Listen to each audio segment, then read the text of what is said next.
It's your chance to be Mr. Wonderful. You can.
Hey Dennis, how are you?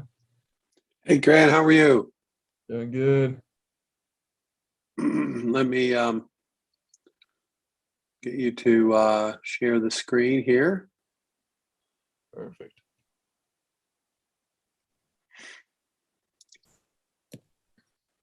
Hey Sana, how are you? Hi, Dennis. I'm good. How are you? Good, thanks. All right. Can you hear me okay? I'm using earphones for the first time. Yeah, I hear you just fine. Good.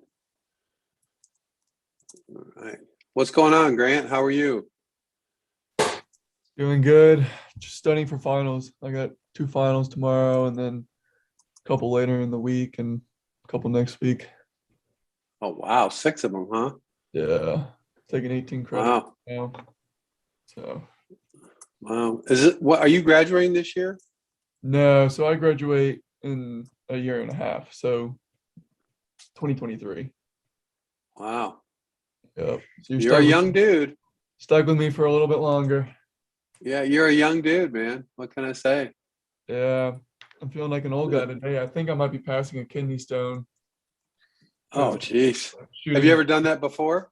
No, but my friend has, and she was telling me it like her symptoms, and they're exactly the same as mine. So I'm loving that. Wow.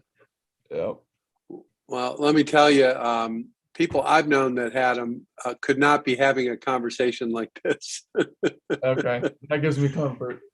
Yeah, I mean, it is an incredibly painful, like off the hook pain. I've seen people crawling on the ground in pain, so hopefully you won't get to that spot.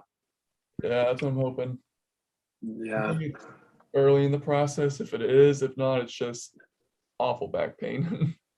Oh man, that's too bad. Hey, Allison, how are you? Hey Dennis, I'm doing well. So this is our last Good. class. For now, yeah. We'll start it up again at some point. And I'll fill you in on what's going on with all that. As soon as I get a few people here, and then we'll blab. So this is pretty wild. Have you guys ever heard of Costco Next? NEXT?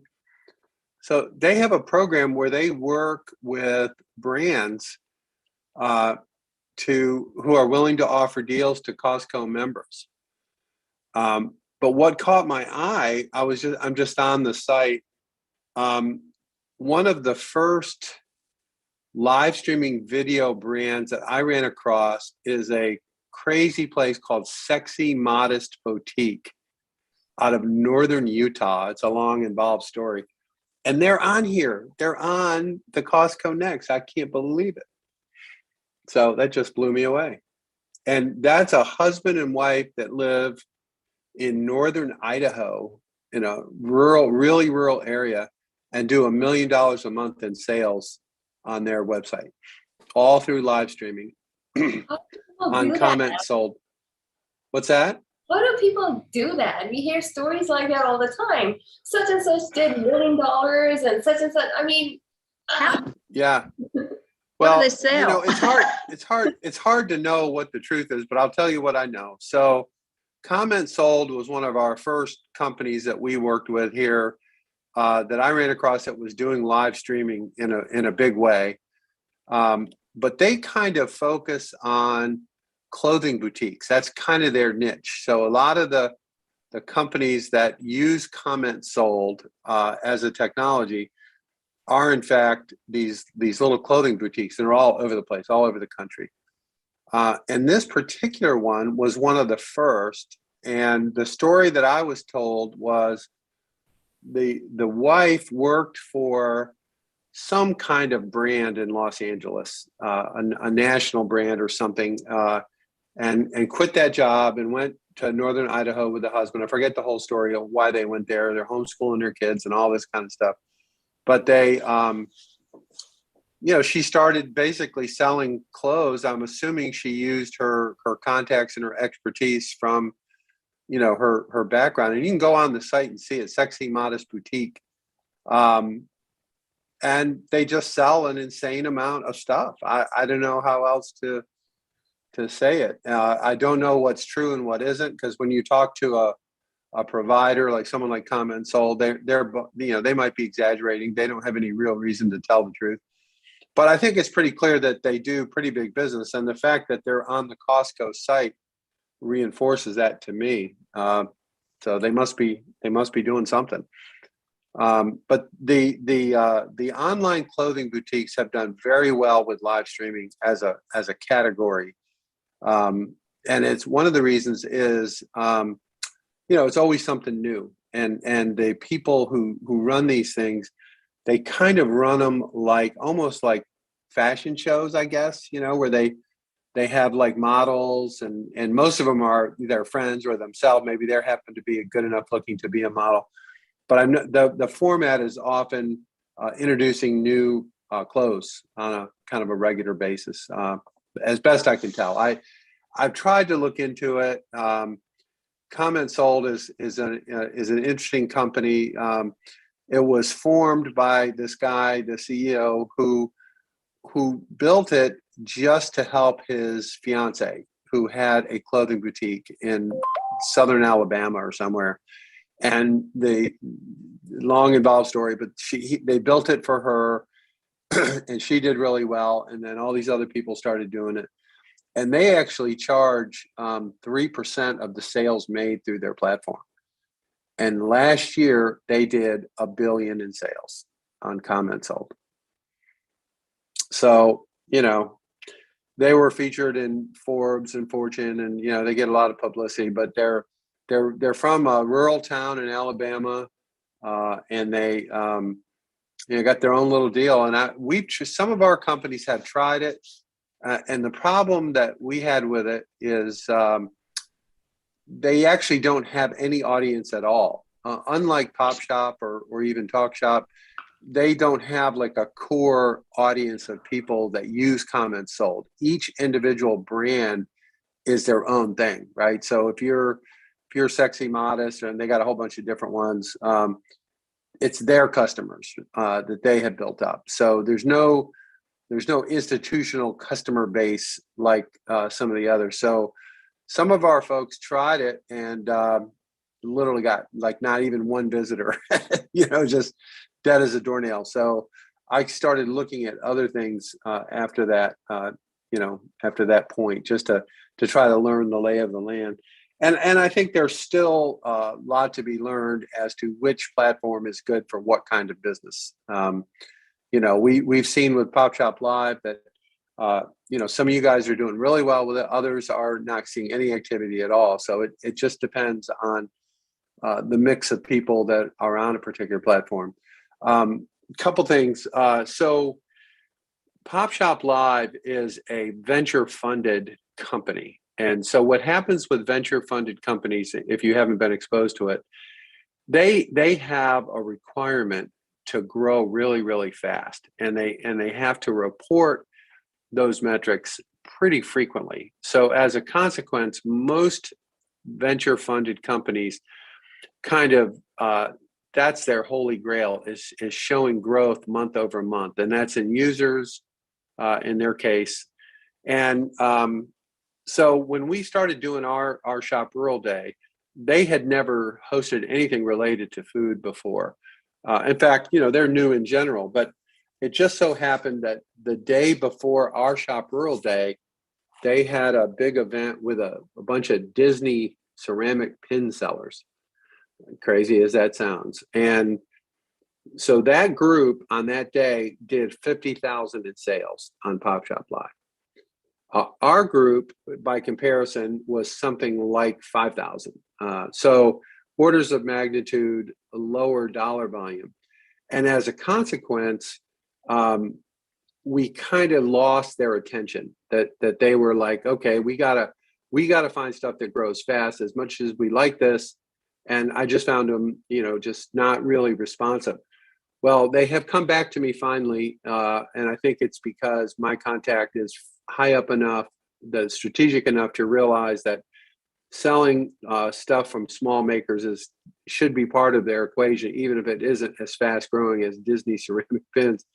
So they are willing to give us back our Shop Rural event page, which I think we can use it once a month, is what they were telling me. So I just got this message a little bit before. I'll dig into it, but it looks to me like, why not do it? For those of you who are doing it anyway, great. And some of you, the ability to have an event space that we can advertise and promote to, I think is helpful. So even though I do like what Talk Shop Live is doing, I'm not going to turn down this opportunity to have this continuing space. I think it's going to be called Shop Rural Day. It won't be Shop Rural Day because we're getting away from that event thing, one day, but it will be a space on their site. And they've actually, mentioned specifically that some of our sellers are doing good. I guess in particular, Copper Ashes, which sells the crystals and stuff, apparently is going well. So we'll have that space, which is great. And it's a shame they didn't respond to me, because I would have liked to have done something, before holidays. But we're going to try to get something together. We'll see what we can do on that. So the other thing is just to give you some information about this accelerator. So our accelerator, Accelerate Rural, is a program that has been funded by primarily NCIDEA and most recently by the U.S. Department of Agriculture. And these grants are basically designed to support what we've been doing, which are these classes, and to get small rural companies access to some of this stuff, some of these ideas and some of this training. So as part of that, I have been under contract by Accelerate Rural to be the director and a bunch of assorted things. At this moment, I have not been offered a contract to renew. And I think that they keep telling me that they will, but I haven't gotten it yet. So I think part of the problem is the UNC system has put in some kind of rule about faculty that are 100% remote. Apparently they feel it's an area of potential abuse. So apparently, there's some scrutiny associated with that. So I don't know exactly what's going to happen with my involvement in this. I'm assuming it will continue, but I don't, at this actual moment in time, I don't have anything on it. I don't have classes scheduled. I don't have anything. That my contract ends at the end of December. So that's what that is. We have had a lot of folks reaching out to me who would like to get involved, and some of them are other institutions.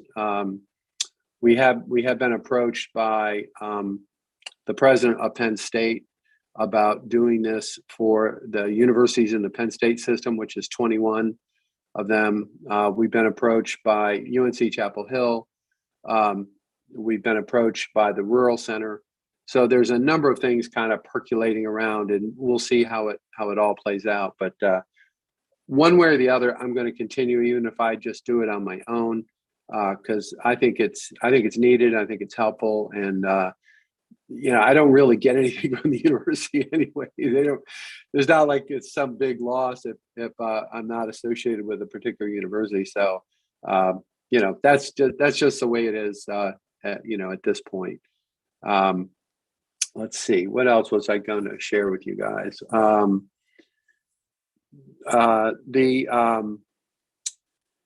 The other thing is the creation of our kind of video library and access to all that. That's supposed to be being done in some kind of organized fashion. There's a contract with the College of Education at ECU to take all of our video materials and rationalize it, turn it into some sort of organized process. So I have not seen anything on that. I know they're working on it, but I think that helps to make this stuff available, if you decide to review it later or look into it later. So I think that's a real positive. And I think also one of the things I would like to do is I would like to develop more sources of funding for you all, whether it's investors, whether it's financial institutions, venture capital guys, or other categories of investors. That's one thing I think that we're lacking is the ability to help you all financially where appropriate. So that's something I'm working on also going forward. So with that, I'll open it up to really whatever you all want to talk about or discuss about your experience or complaints, praise, any whatever.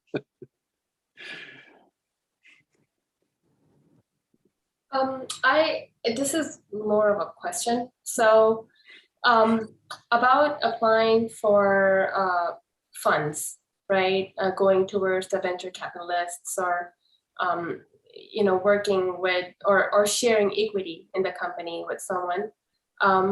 This is more of a, personal thing that I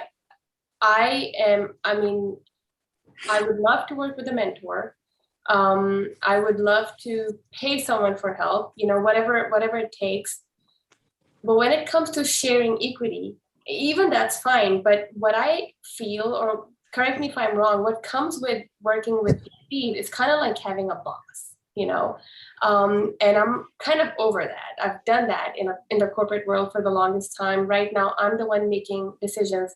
It's one thing to, set goals and work towards achieving them, but to really report to someone and have them make the decisions, is that kind of what comes with working with VCs, or how do you that has not been my experience. So first of all, I think that the types of funding that we might be able to get access to, I think the venture capital is a very small potential slice. I think the non-dilutive grants, loans, other kinds of traditional small business type of financing, I think would probably be much more likely or much more prevalent. As far as venture capital goes, or really any sort of individual investor, is think of them like a board of directors, right? So the board of directors of a company really doesn't make decisions. Management makes decisions, and management there may be certain things that the board has authority on, like naming directors and stuff like that, but very few quality investors want anything to do with running your company. They are not interested in that. They are interested in their investment being returned, and they are interested in helping you. But if you look at almost every corporation in America of any size at all, they all have boards of directors, and those boards are generally speaking, they're picked by management, right? They decide who gets invited and so forth. So it isn't necessarily a boss. That's not been my experience at all. It's been more like an advisor or a resource, somebody who can add value and say, hey, have you ever thought about this? I'll give you one quick example of where I've seen this.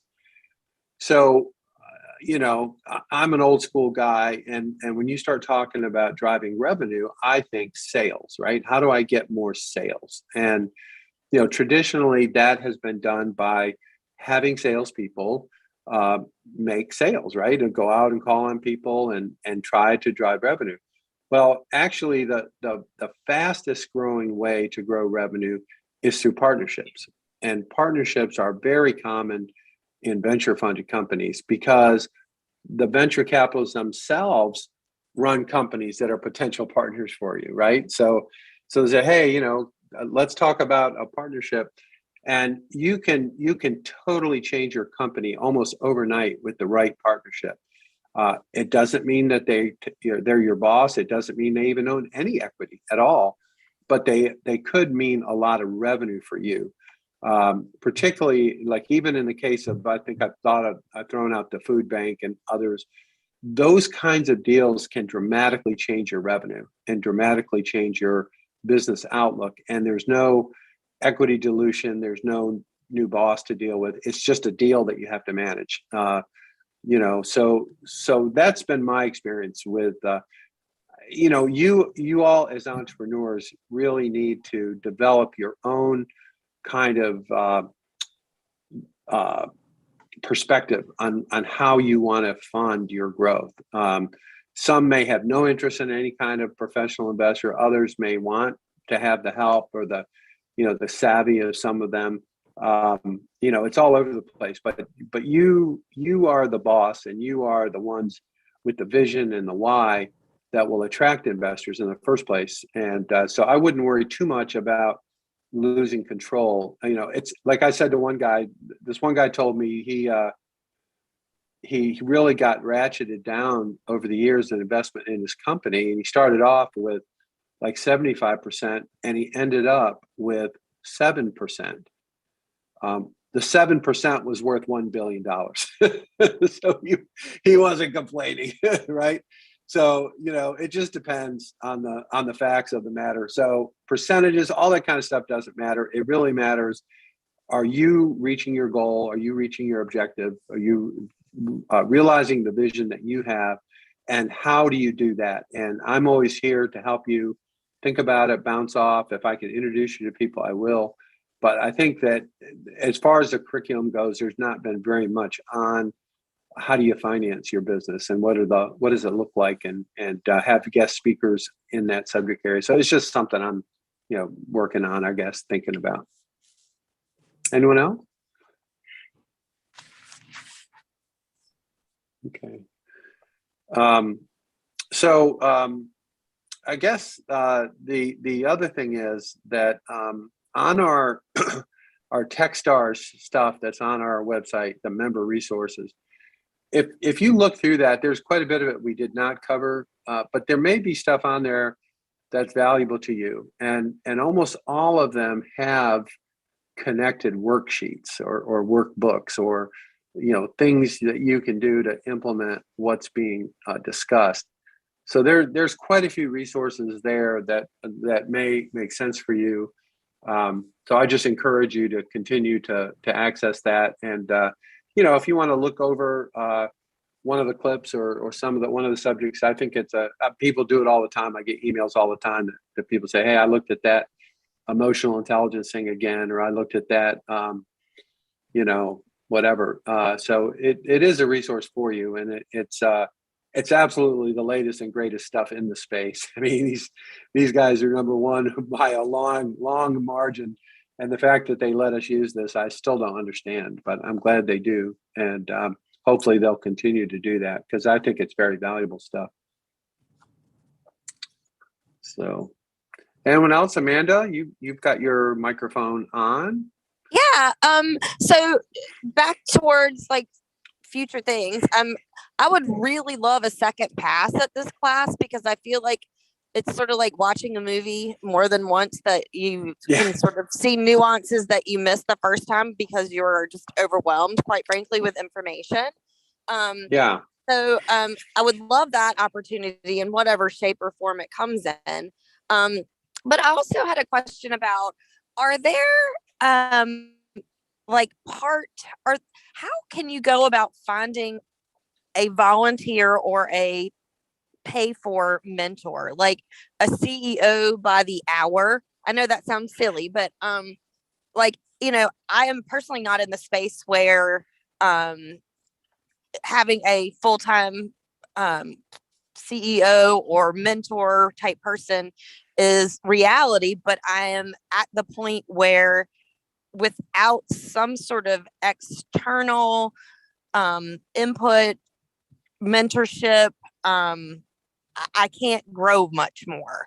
And so it's not money that's holding me back. It's really like experience and knowledge. What do you suggest when that's your issue? Well, first of all, we have a number of mentors on our site. I don't know if you've gone through and looked at them to see if anybody there can help you, because I will connect you with them. Although, frankly, I think it would be after the holidays before anybody would really pay a lot of attention. But more than I could do anything anyway. But no, I didn't look at them with that in mind. So that's a great suggestion. Yeah, there's 35 of them there, and I have a lot more people that I know as well. Like the Larry that I introduced you to, Amanda. Larry, I don't know if he told you about his background, but he is the vet to the stars. He's a very famous guy in California. He did. He did very humbly mention all of that. Yes. Yeah, it's insane. I mean, it's insane. The people he knows, the stuff he's done. So anyway, I just happened to meet him through another friend who's a venture guy, and I don't travel in vet circles that much, but I was like, man, this guy's got to know what's going on, Jesus, So Yeah. hopefully he can help. But basically, what you do is you start somewhere, and you try to network off that. And I wouldn't hesitate to reach out to your university. I don't know if you went to UNC or NC State, Right. but they all have lists of people who want to help. May not be formally called mentors, but they might have really good suggestions. I've actually, in businesses I've done in the past, I've got tremendous help from UNC Chapel Hill's Keenan Center. I mean, unbelievable, and including getting me to people that had nothing to do with the university, but was exactly what I was looking for. So that's an organization, a woman named Elizabeth Basknight, Basknight.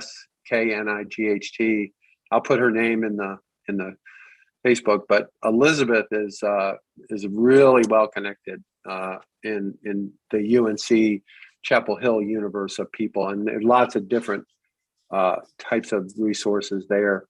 But I would just start asking and connecting. Take a look at our mentors. Take a look at, don't hesitate to ask that guy Larry. Hey, Larry, do you know anyone who can help me? Do you know like a younger vet who might be interested in mentoring me if it's not something that you're really keen on?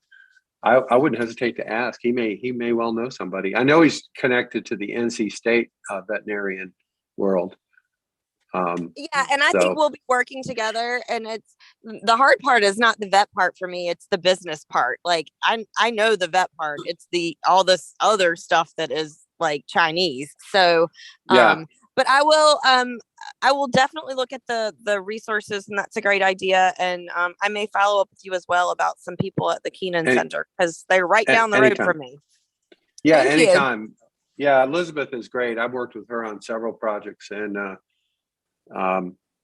I mean, one of the projects that she introduced me to the guy who makes all the napkins for McDonald's worldwide. I mean, bizarre, right? But the guy was gigantic, and he didn't even know he existed. His company was in Kinston, 15 miles from me. Wow, that's so cool. Quietly making napkins for every McDonald's, and straws. So you just never know. You never know what's out there. Well, thank you so much for all of your time and efforts. I know everyone is really appreciate your investment in us. Oh, thanks. It's fun. I get people to actually listen to me. My wife's impressed. It's like, God, I can't believe they listen to you. She's actually a sweetheart. I'm just kidding. So for Amanda, another resource is SCORE. It's it's a volunteer organization it's a nonprofit. It's funded by the SBA, and they will assign you a mentor. You just have to be able to couch your request carefully so that you get the right person. Because the first person that they sent me, I can't remember what I was asking for help on now. But anyway, the first person that they sent me was, interesting, but really didn't have a lot to offer in what I need. So I realized I needed to put in my request differently. And thank you, because that's the experience I had with SCORE too. So based on your story, I will think more critically about how I do things and go back to them, because I had the same experience and then got sort of frustrated, but I'll be more tenacious. Yeah, the other group, and I think they're called Small Business Centers, SBC, and then there's SBTDC, which is Small Business Technical and Development Center. All of the community colleges and all of the four-year schools in the state have offices of those people. And that's a state agency that is funded by the state of North Carolina. And in many cases, SCORE reports up to them. So they have other resources in addition to SCORE, but that's a pretty big operation. I know they have at least 60 offices in the state at the community colleges. So Small Business Centers, SBC or SBTDC, they're all based on wherever you're located. You go to the one near you, and they can help. In addition to SCORE, they have other resources that they have available. And also, I think you can look into it. Every area is different, but some areas might have a good chamber of commerce where they have like a good active membership, that you might find some help from groups like that. Community groups that are, that the quality of those really varies depending on where you are, but that's another one. And then the last one I'll throw out at you is it's called the EDPNC, and it's the Economic Development Partnership of North Carolina. EDPNC. They are also, but they're actually a private public partnership. So the state of North Carolina is a partner as well as private, and they are an economic development group. And so they are really well connected. Usually they're organized by industry. So you'll have somebody who works with seafood, somebody who works with manufacturing, and so forth. So you go to their website, edpnc.org, and you can see all the different areas they cover. And they actually have grants and programs to help you do stuff, which is pretty interesting. Like, for example, for this group, they would be really interested in helping you learn how to sell your products in Canada and Mexico, for example, and would give you grants to help figure that out. They're an extremely active group, and really a great combination of kind of state type resource as well as private. It's kind of a neat combination, and they are able to kind of go across lines. They're not like a typical state agency. I had an experience with EDPNC when I was first getting started. I reached out to them, and this was the most help I've ever gotten from anyone. They outlined every single thing I needed, from registering my business to applying for whatever kind of licenses, who I needed to go to. I mean, and they even went as far as telling me that if I didn't hear back from someone, like the inspector to come inspect my facility or whatever, they could, expedite it or whatever. So I would highly recommend them. I had forgotten about them. So I don't know if maybe you can tell Dennis if they are good as far as, helping out with the strategy moving forward, like mentorship and things like that. But I'll definitely. I don't know. I would think they would have access or information about how to do that. That's their job is economic development. So anything they can do to help you grow, they're going to try to do. So the contact there, I'm going to give you. I'll put it in Facebook. His name is John Loyak, Loyock, and he's one of the bosses. I forget his title, but he gets stuff done. So he'll end up assigning someone. If you reach out to him, he'll say, I'm going to connect you with so and so. But he's kind of he's not the biggest boss, but he's one of the top guys. I think he's in charge of the exporting side of it. But he's been great. He's gotten me guest speakers. He's been more than helpful. So I'll put his contact information in there in the Facebook group, so you can reach out to him. He's great. Dennis, is it okay to reach out to you after the holidays about connecting with a mentor that's on the website? Anytime. Anytime. I'm going to be bored out of my mind over the holidays, but our grandkids coming from London, so they get here the day after Christmas. So we're excited about that. And but other than that, I'll probably be bored out of my mind, So yeah, anything I can do to do something constructive instead of go out in the horse barn and shovel that stuff, I'm happy. So anyone else got anything good? I was just blown away by just sometimes we get in our little tunnels and we can't see, but what you brought to the class is a whole vision of what is potentially out there that I had no clue. I mean, the venture capitalism, I just am like a deer in headlights. Just that whole financial side of the small businesses, the product, the food industry, the small packaging. It's Yeah. unreal what's out there, and it's almost scary because if you're a one-person show, and Sana is too, it is like, where do we go from here? I mean, I rent a little thing that could be sold at any time. It's a little commercial kitchen because I can't produce in my home because I have dogs in my home. But, you know, once you grow, but it's like, it's amazing what's out there. And it's exciting and it's scary at the same time. Well, I think you have to be really purposeful with why you're doing this and where you're going. What's your objective, right? And then once you commit to that objective and that why, then you have to start building your team of who can help you reach that. And some will be potentially employees, some will be guys like me, could be other people, you know, like yesterday, Andy Kurtz. If you can get an Andy's Rolodex, you'll never have a question about packaging or anything related to a small food brand, because trust me, that guy has forgotten more than I know. So, and he's, as you can tell, he's very approachable.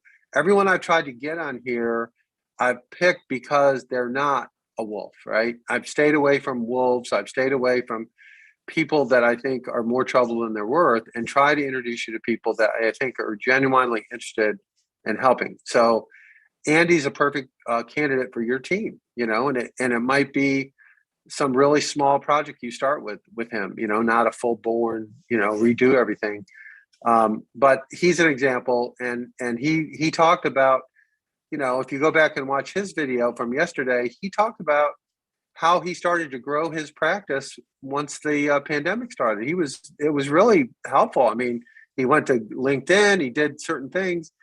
Follow him, copy that, just do that stuff, you know, and it's really worked for him. I mean, the guy's everywhere now.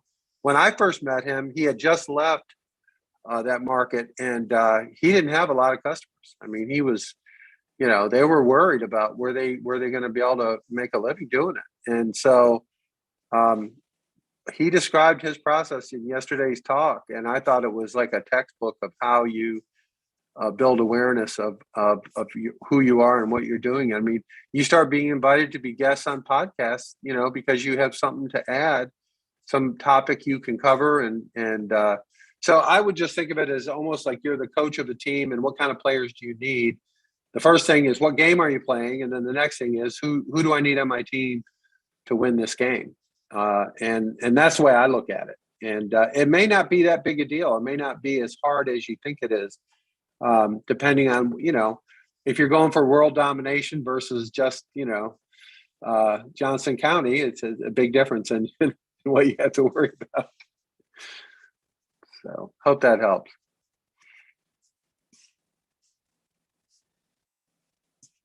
Kime, how about you? You got some parting words of wisdom?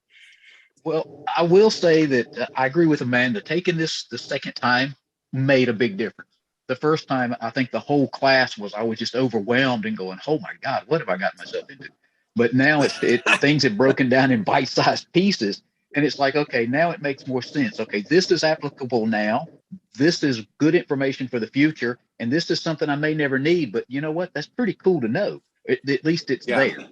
So, but no, it's been wonderful. And I would, and again, if there's an opportunity somewhere down the road, I would love to get back in this, because every class is different. And I have learned so much from this group as well as the last group. And, you know, I say it about my events and my market family, that every time I show up at one, it's like a family reunion. I've met somebody I hadn't seen. And I hope the same with this group and the last group, that our paths will cross again and we'll be able to network.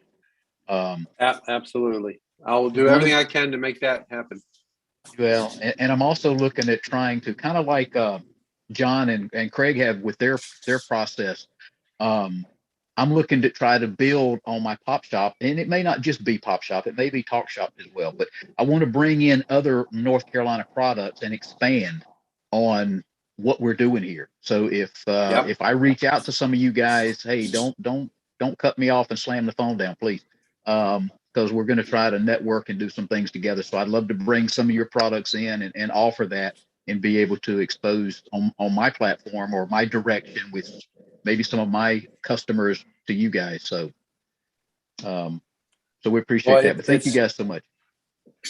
Well, thank you for your kind words. I am going to just point out that you guys are living through a fundamental transition in the way e-commerce works, and that is, we're getting away from third-party data like Facebook and other, and we're going to first-party data, which is your data. And so I believe, if you think about it from the perspective of it's your, just like you just described, Kind, your platform, you called it.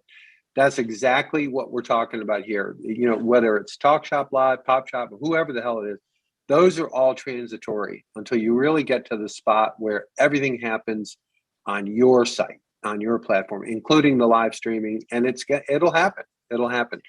That's the future. The future is you being in control of your platform and your data, and not having to, pay the freight to some party that, like a Facebook.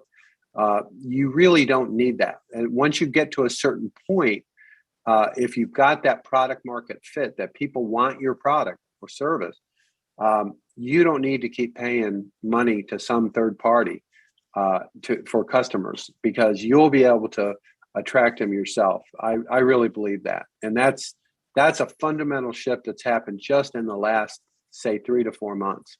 I know Sana really did well with her Facebook ads for a while, and now they're prohibitive.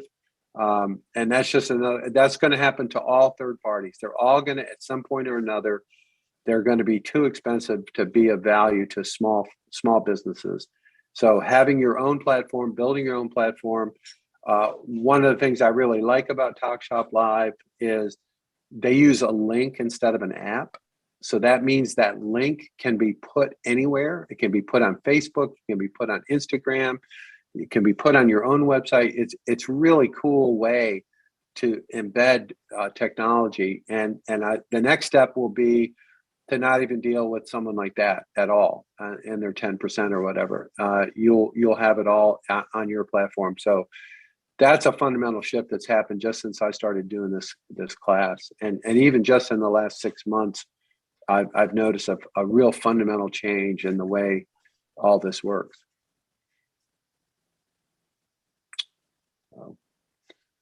All right, April Kelly, do you have anything? I can't tell if your microphone's on or off. All right, well, I guess April's not there. Okay, well, that's about all I have for now. Oh, there she is. Hey, April. Yeah, I was trying to unmute. Yeah, okay. Yeah, we're just getting ready to sign off. I didn't know if you had anything you wanted to share with the group or any thoughts you had. No, I've definitely enjoyed all of the content. There's a couple of different videos that I plan to go back and watch a second time just to be sure that I retain information, but it's all been super helpful. So thank you, Dennis. Oh, you're welcome. You're welcome. I wish I was a baby getting your vegan formula, that'd be cool. It's coming really soon. I'm excited, but thank you. Okay, great. All right, everybody. Well, for now, I'll bid adieu, and don't be a stranger. I'm if anything I can do for you, don't hesitate to reach out. Hey, before we all sign off, I just wanted to say that, we've all said it, but definitely want to stay in touch with everyone. If you guys are ever in the North Valley area and want to hang out, get some coffee or whatever, you know how to get in touch with me via Facebook, LinkedIn. I'll put my LinkedIn on our group as well. And also, I may have mentioned this before, that I did a lot of design work when I was for my business. I basically did all the packaging design, the website, I created it completely myself. I did everything. I never hired an outside person. So if you guys ever need help with any of that stuff, if you just want tweaks or something that wouldn't take me days to work on, maybe a few hours here and there, I'll be happy to help out, of course, free of charge. But just because I consider us all friends here. So I would love to help, anyone that needs help with anything at all. Just reach out, let me know. Fantastic. That's great. All right, everybody. Well, enjoy the Christmas holidays if I don't talk to you, and I'm sure we'll be connecting before too much longer.